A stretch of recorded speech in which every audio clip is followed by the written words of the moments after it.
sắt này họ bong này bắt ở vọt tầm miên ở sắt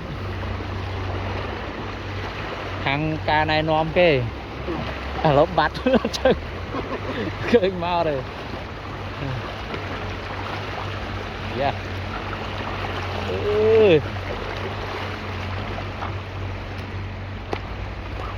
from phẩm anh ở bóng tray tam sừng nóng sừng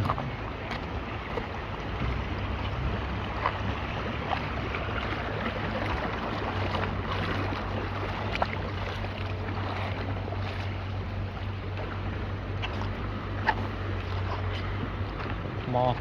trời tam flow nào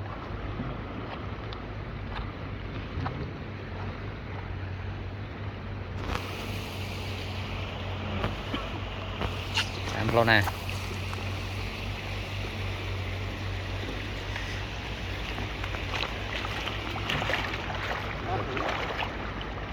rồi tục cuối vậy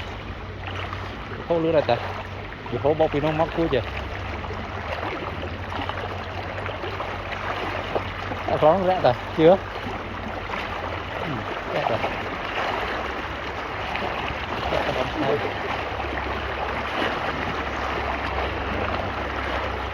có tao muốn nhóc muốn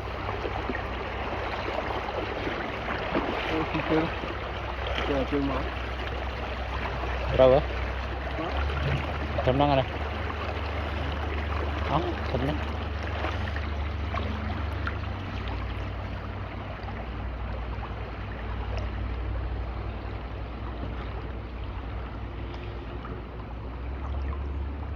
rồi